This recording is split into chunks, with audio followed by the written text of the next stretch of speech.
What are the events that trigger strategy formulation? After much research, Henry Mintzberg concluded that strategy formulation is not a regular, continuous process. It is most often an irregular, discontinuous process, proceeding in fits and starts. There are periods of stability in strategy development, but also there are periods of flux, of groping, of piecemeal change, and of global change. This view of strategy formulation as an irregular process can be explained by the very human tendency to continue on a particular course of action until something goes wrong or a person is forced to question his or her actions.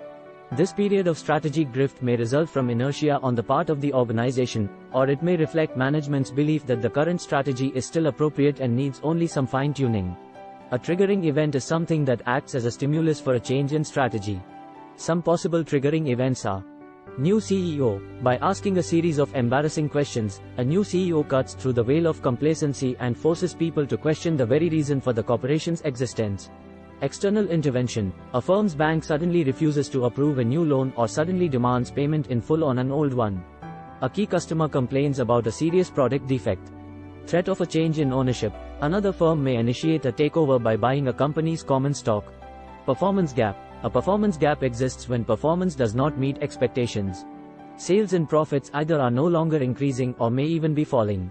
Strategic inflection point. Coined by Andy Grove, past CEO of Intel Corporation, a strategic inflection point is what happens to a business when a major change takes place due to the introduction of new technologies, a different regulatory environment, a change in customers' values, or a change in what customers prefer.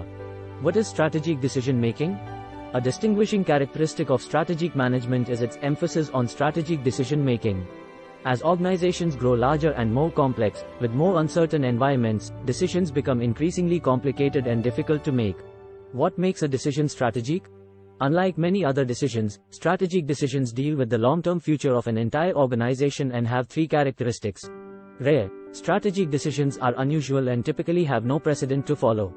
Consequential. Strategic decisions commit substantial resources and demand a great deal of commitment from people at all levels. Directive. Strategic decisions set precedents for lesser decisions and future actions throughout an organization.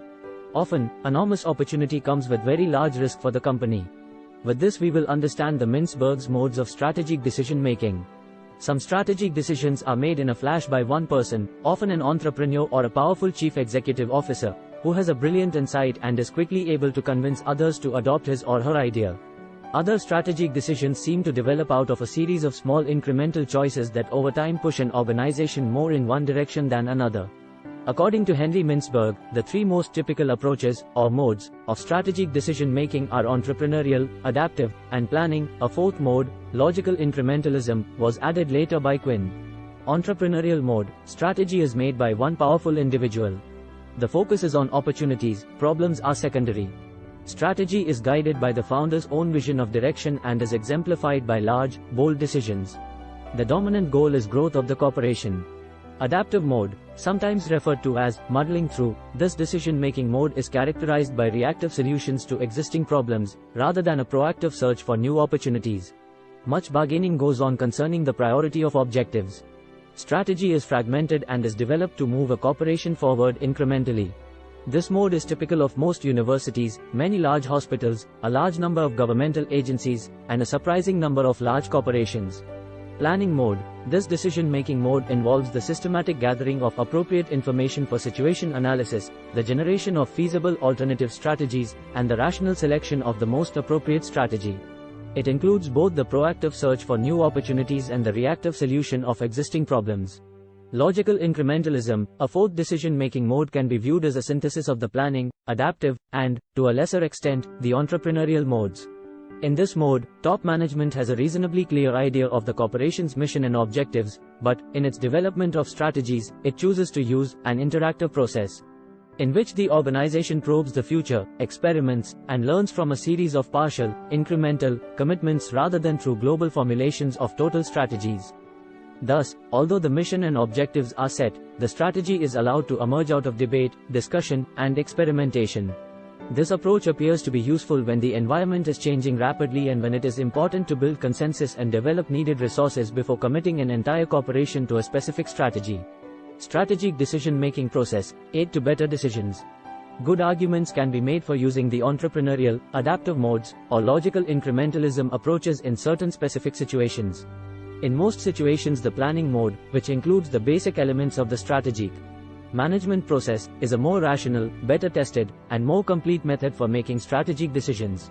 Research indicates that the planning mode is not only more analytical and less political than are the other modes, but it is also more appropriate for dealing with complex, changing environments. We therefore propose the following 8-step strategic decision-making process to improve the making of strategic decisions. Evaluate current performance results in terms of a. Return on investment, profitability, and so forth, and b. The current mission, objectives, strategies, and policies. Review corporate governance, that is, the performance of the firm's board of directors and top management. Scan and assess the external environment to determine the strategic factors that pose opportunities and threats. Scan and assess the internal corporate environment to determine the strategic factors that are strengths, especially core competencies, and weaknesses. Analyze strategic factors to a. Pinpoint problem areas and b. Review and revise the corporate mission and objectives, as necessary. Generate, evaluate, and select the best alternative strategies in light of the analysis conducted in the previous step. Implement selected strategies via programs, budgets, and procedures. Evaluate implemented strategies via feedback systems, and the control of activities to ensure their minimum deviation from plans.